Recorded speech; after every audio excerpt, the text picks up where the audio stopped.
I'm Ralph Preston. William Lowe and I are back to do another roadmap tonight. And tonight we're going to talk about guiding your therapist towards your recovery goals. We're also going to talk a little bit about what do you do when your therapist runs out of ideas. And these are important subjects because you get better relationship you have with your therapist, and the more they're concerned about your recovery, the better tips and information you're going to get, and it's more likely that you'll make a good recovery. So, William, I know you got some ideas on this. Why don't you start us out? Yeah, sure thing. So I think that when it comes to recovery after stroke, it's really important to really advocate for yourself in your own journey after you've had a stroke, because at the end of the day, your your recovery is entirely based on what you want to get out of it. And I hate to sound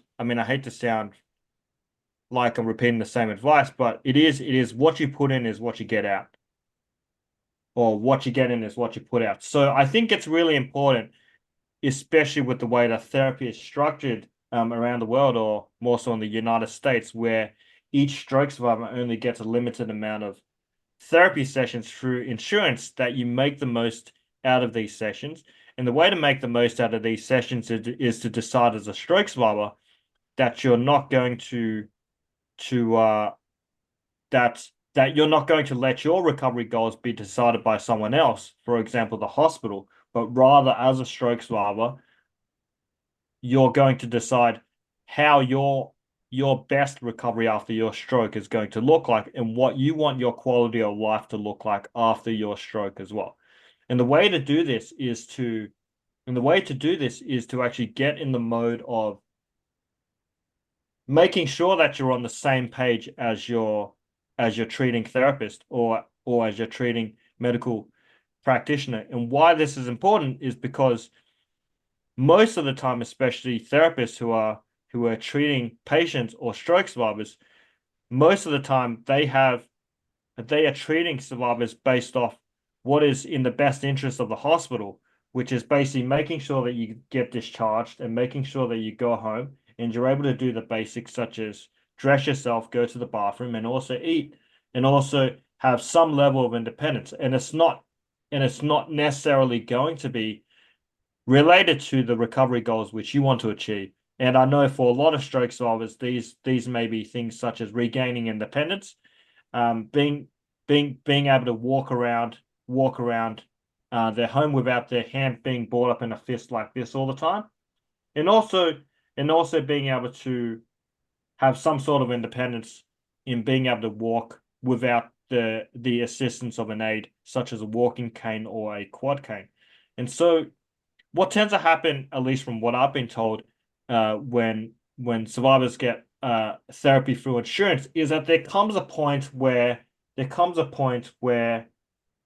during the sessions that stroke survivors might notice that they're no longer seeing changes as much as they used to, or as much as they could from the very first session. And most of the time this happens because the exercises that they initially were given by their therapist, they probably reached a point where, as a stroke survivor, your brain has reached that point where it feels like it's already mastered the exercise and it's gotten the most out of it. And therefore, you hit a place which is called the plateau, which I'm sure where a lot of stroke survivors are familiar with, where their therapist might have told them that this is as good as it's going to get and that no more recovery is possible. And it's quite often at this point, that during therapy sessions, stroke survivors find that they're doing the same exercises day in and day out without being able to see changes. And they're not able to see changes because their brain has been exposed to the exact same thing over and over again, and there's really been no incentive to actually want to improve. And most of the time this happens because the therapist is maybe not coming up with new ideas to help push the envelope in a stroke survivor's recovery, or the relationship between a therapist or the stroke survivor is such that it's not a relationship where both parties are collaborating with each other towards the stroke survivor's goals and coming up with new ideas to actually allow your brain to actually connect the dots and actually do the things or progress towards doing the things that you used to before you had a stroke. So I think that is really important.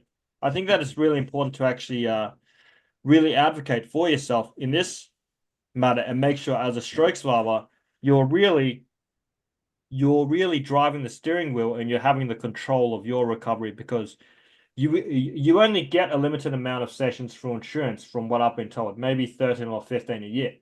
And then there's a big time period between after that insurance finishes until it get renewed. So if you can take that time to work together with your therapist to come up with exercises or ideas which are relevant to your recovery goals, it's more likely you're going to recover because the best exercises in stroke recovery, they're specifically tailored to where you are in your stage of recovery.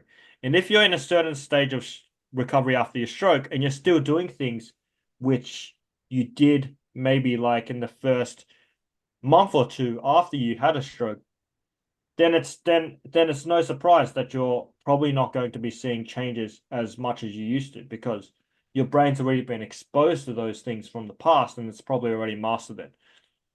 So, having said that, I really think that in a nutshell, when you're going through therapy or when you're receiving therapy through insurance, it's really important to make sure as a stroke survivor that you're advocating for yourself and you're working hand in hand with your training therapist to make sure that you're on the same page and you're both coming up with new ideas to help you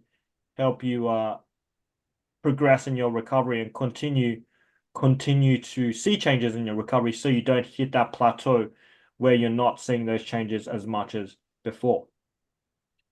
Now, Ralph, you and I, we've had a discussion about this several times, and I know that in your experience, you've had obviously experiences where you've received therapy from a therapist, and you might have noticed that some things weren't changing, and maybe your therapist was doing the same thing throughout your sessions. I'm just curious, maybe for the folks watching, if you could share, I guess, your experience, and then maybe we could exchange notes from there.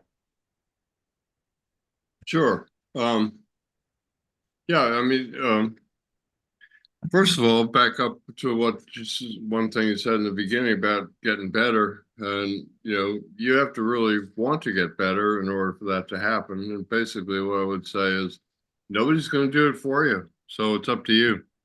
And one of the things that I've been to a number of therapists, and one of the things that I noticed that good therapists do is when they do the initial consult, they talk to you about what your goals are, and they listen, and together you work out a plan.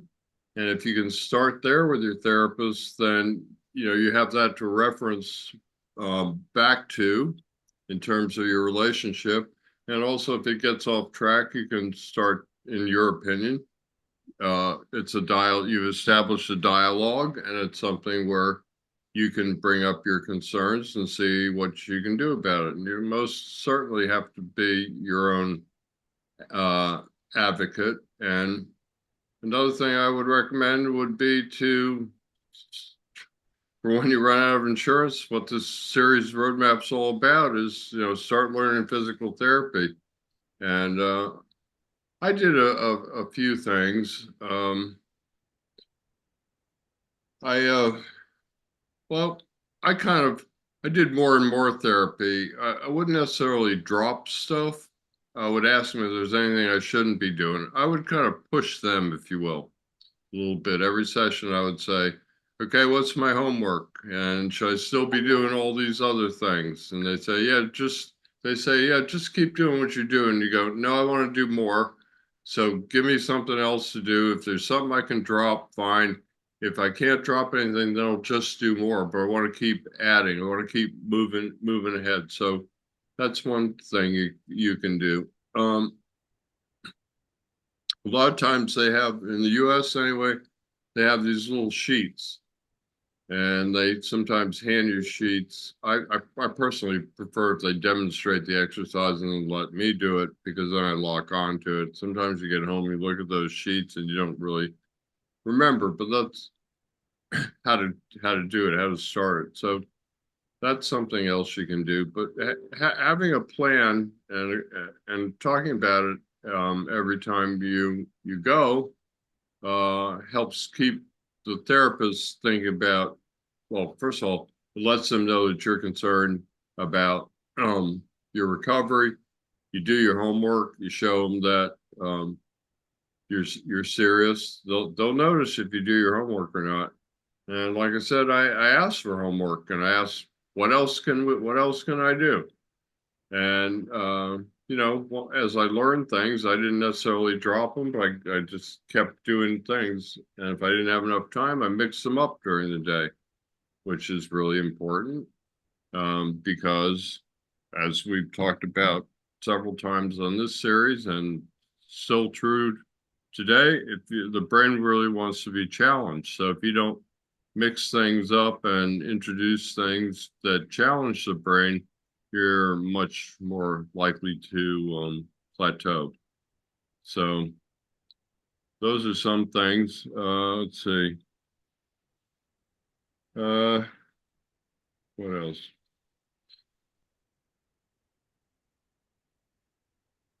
When I recovered, there weren't a lot of videos. But these days you can look online and find videos. That's another way to go back. If you're concerned about whether you're ready to do something or if something would be good for you, you can find videos and then take them into your therapist and say, "Look at this. Is this something you think I can do? You think it'd be beneficial?" And show it to them. So I think one of the keys here is being real interactive. The whole key here is being interactive and kind of pushing them a little bit to get what you want in a nice way. So I'm sure you got some more thoughts, William. Why don't you share them with us? And Yeah, sure thing. I definitely want to highlight. What you mentioned, Ralph, about the interactive aspect of being a stroke survivor and going to your therapy sessions, because I think that in a lot of therapy sessions where I guess in the most successful therapy sessions where a stroke survivor tends to see the most improvement, it most of the time it comes from both the therapist and the stroke survivor having a collaborative relationship and having a lot of interaction. Uh, I've seen therapists before, and in my personal experience, as someone who wanted to really understand why I was doing something in my recovery, the way I was able to identify and help myself the most was to actually get inside the head of the therapist and really understand their reasoning behind everything that they were doing. And so one thing I would always do is, as someone who wanted to really understand and see that recovery was possible, is I would take a lot of video of myself doing the homework, and every time I would see the therapist, I would show them the video of myself doing the exercises, all the homework, and we would together go through the video. We would dissect what I was doing correctly and what I was doing wrong. Um, and then we would use that as a basis to form the next exercise to do in order to build on some of those things or refine some of those things from the previous week. And I think by doing it this way, what I did was, not only did I keep the therapist, not not only did I push the therapist to want to to work a lot harder to come with new exercises to push the envelope in my recovery and make things more challenging, but as a stroke survivor myself, it was really good for my learning, because I was able to learn the reasoning behind why certain things worked and why certain things didn't work in stroke recovery. And and I know for a lot of stroke survivors in the United States, when insurance ends and you're not getting that therapy, if you're taking on an approach where you're asking questions and you're asking about the reasoning behind why a therapist suggesting certain things, then once you run out of insurance and you've taken all those learnings from your therapy sessions, then you can almost think for yourself in that period where you don't have therapy and guide your own therapy at home, knowing full well the reasoning behind what works and what doesn't work in your recovery. And for a lot of stroke survivors going through in their journey, some might notice that they respond a lot better to certain therapies and don't respond so well to other therapies. And so if you take that time where you're getting therapy from your therapist through insurance and you're asking those questions and you're asking the reasoning and you're able to identify through video or just through feedback from the therapist who only gets to see you once or twice a week, and not as often as you do because you live through recovery, so you might not see those changes. You become to understand what is the winning formula for stroke recovery for yourself. Like, does your brain respond more to just throwing itself into the exercise and just doing the exercise itself, or does your brain respond more to therapies like electrical stimulation where your brain has to see and actually feel what the muscle contraction feels like? So I think what I'm trying to say here is that a lot of the things that Ralph has mentioned, I think they're really relevant. I think if you get in the habit of advocating for yourself in your recovery, asking the right questions, and then coming back to the therapist and seeking that feedback on what you could do to improve in order to get to the next level, week after week or session after session, it actually allows you to work together with your therapist a lot more closely. And it gives your therapist the opportunity to work a lot harder to come up with solutions together with yourself to help you progress more in your recovery after stroke and see changes a lot quicker. Because I think one thing which I've heard from stroke survivors is that quite often they would get therapy through insurance, and like I said, they would get to a place where they're no longer seeing changes as much as they used to. And most of the time, this might be because the therapist has been doing the exact same thing and nothing has changed. But I think with what Ralph said, if you can set up a time to have a dialogue with your therapist and have a discussion around some of the things you want to see changed, or some of the exercises which you could potentially be doing differently, then I think it might really work really well in your favor as a stroke survivor, because you're going to understand the types of things that you can do to keep your recovery progressing and to allow you to see more changes in your recovery, so that once insurance ends, you're not going without therapy, but rather you're leaving therapy with a mindset of the types of things you can do at home in order to push your recovery forward, now that you know the reasoning behind why you have to do certain things. And all of these answers have come from asking your therapist the correct questions related to your recovery after stroke when you did receive those therapy sessions from through insurance. Well, So oh, sorry. yeah, so those are my 2 cents, and those are the things I want to add. I think guiding a therapist and really getting into a collaborative relationship with your therapist, it it can really do a lot for your recovery after stroke. And remember, as a stroke survivor, like I said, you get out what you put in, and most of the recovery is going to happen when you're away from therapy and when you're at home and when you're doing the therapy. The therapist there is really to help you guide, is really to help you guide, is really to guide you in the right direction, and to really work together with you to come up with new exercise to help push the envelope in your recovery after stroke. Most stroke survivors don't see the potential of how much they're able to recover, because maybe they've been told that this is as good as it's going to get. And you might be potentially missing out on a lot of untapped potential in your brain to actually recover, because you've been doing the exact same exercises month after month or year after year. So if you can get into the habit of being a stroke survivor who asks or pushes your therapist to come up with new ideas to challenge your brain, or new exercises to challenge your brain, or give your brain a new perspective, then I think that will do a lot for your recovery after stroke. And as a stroke survivor, not only will you see that your quality of life would possibly improve, you also and understand how you got to that point and how you can replicate that success over and over so that you can keep seeing changes in your recovery after stroke until you're able to progress to a point where you're satisfied in your recovery and which stage you're at. So I didn't, I didn't just rely on the initial consult and setting that up. I was actively involved in every session, um, you know, pushing them, without making them feel like I'm really pushing them. I kept it on track by, bringing up like my agenda. People have heard me say this a number of times. The therapist is like a piano teacher. They know if you practice or not. You go there to learn new things. You don't get better when you're taking piano lessons. You don't get better during the lesson. You get better at home by practicing. It's very much the same here. One thing that sometimes happens is I've only had a couple of therapists that seem like not real interested in me and the whole thing.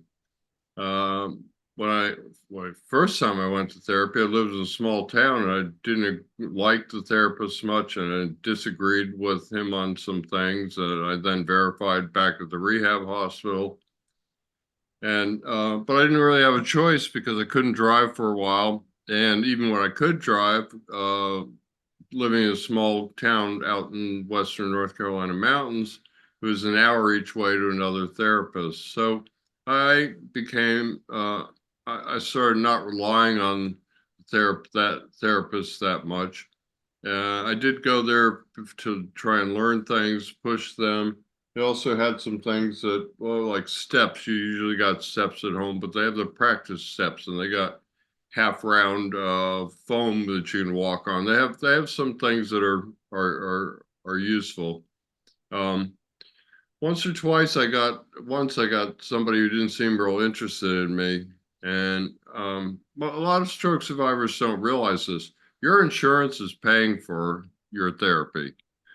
Ultimately the therapist is accountable to you and to do right by you because they're billing your insurance. So if you're not in a small town like I was, if you're in a clinic and you don't like your therapist and they don't seem to be responding to you pushing them, ask for somebody else. It's better to get somebody else and not necessarily start over, but start over with somebody else where you are and make progress from there than be stagnant with somebody who doesn't seem real interested in you. If you don't have a lot of insurance, they can tell how much insurance you have, or they know by the company or whatever. So if you don't have a lot of insurance, occasionally you'll run into somebody who it's got the whole attitude like, well, they're not going to be here that long, so it doesn't matter. Another thing is if they don't take a lot of interest in you and seem to be getting out the book to figure out what to do, then maybe they're new or they don't know what to do. And like I said earlier, if they don't know what to do, I've interviewed a number of physical and occupational therapists. I had at least 4 or 5 of them say on camera that when your therapist, a therapist can plateau you when you don't know what to do, when they don't know what to do. So you don't want to let that happen, even if you have to take responsibility for it yourself. That doesn't seem right, but if that's the way it is, that's the way it is. And so that's always a good idea. Um, so you know, it's a lot different these days because you have a lot more resources in terms of videos and other places you can turn to bring those things into your own recovery or take them to your therapist, see what they think. So, the real takeaway is establish a good rapport, keep that rapport going in every visit, ask for homework, do the homework, let them know you're serious about it. They'll hopefully take a different attitude than somebody who thinks they're going to get better by going to therapy once or twice a week. And therapists will tell you they get the people that come in and go, I'm here, make me better. Nope, it's up to you. Nobody's going to do it for you. So, um, that's most of my experience with this one. You got anything else to add? No, I don't. I mean, I guess the last thing I have to add is that therapists, I mean, in my experience, therapists, they want to help stroke survivors who demonstrate that they want to be helped. So, as a stroke survivor, if you're going to see your therapist and you're demonstrating a willingness that you're really engaged in your therapy, you're asking questions, and you want to do the exercise at home, and you're showing those improvements, whether this is through collaborating with your therapist, the therapists, they want to help. I think the whole medical system, they want to help when they recognize a stroke survivor who wants to help themselves and who is actually taking active steps towards their recovery. They want to help them. And so when you're engaged in your therapy and you're asking questions, um, it can work really well in your favor because this can help you actually get more insurance. It can help you learn more about how to actually recover from your stroke, whether this is asking questions and taking notes from, the answers that your therapist or your doctors give you, which is something which I personally did. Every time I saw a medical practitioner, I would get out my notepad, I would have questions, I would ask the questions, and then the responses, I would note down the answers. So as a stroke survivor, I was downloading, I was learning the reasoning behind everything which was suggested to me in my recovery. So I think that will work really well in your favor as a stroke survivor if you're engaged in your therapy because everyone is more incentivized to actually want to help you, and you'll probably get a lot more therapy once your insurance has ended. And that will actually help you progress a lot further in your recovery after stroke. And and of course, there are also a lot of other resources out there which you can use at your use in your recovery as well. So that's pretty much everything I have to add. I guess where the rubber meets the road is just making sure that you're engaged in your therapy. And when the time comes, helping to guide your therapist in the direction that you want your therapy to go, especially if you're serious about your recovery goals after stroke. And having that dialogue, like Ralph said, whenever you feel that, your therapist has probably led you down off a different path than you anticipated after that first initial consultation, and then making those adjustments necessary to get back on track towards where you want to go on your recovery.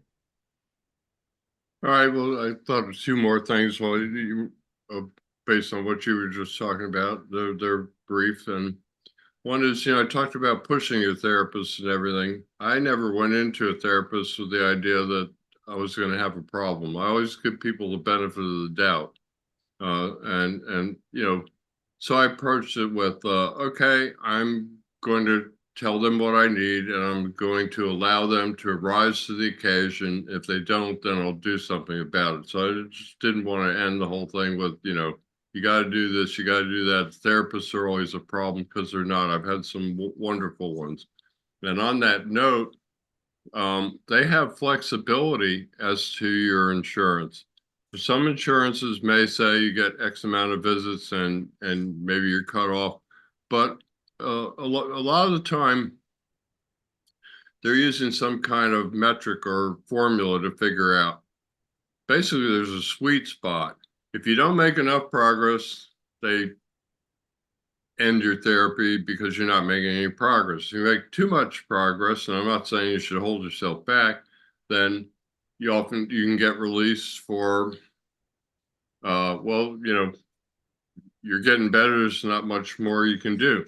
I had somebody keep me in therapy months after they should have let me go because they liked me and we were making progress, and they definitely have some latitude there. So that's why, in my opinion, it's really important to establish that good relationship. They're good people. They don't go into therapy, people who study, and it's a lot of studying, to become therapists, want to help people. So, give them the benefit of the doubt, let them help you, push them if necessary, realize that they got a lot of latitude as to when they let you go and or whether they keep working with you. And if you want to keep working with them, then do all those things to have that good relationship, and you'll get more therapy in the end. So, well, I think we've kind of covered the subject, William. So why don't we say good night to all the people out there in YouTube land, and we'll see them all next time. And thank you once again for your time. Yeah. Yeah. No worries. Thank you, Ralph. It's nice to catch up again.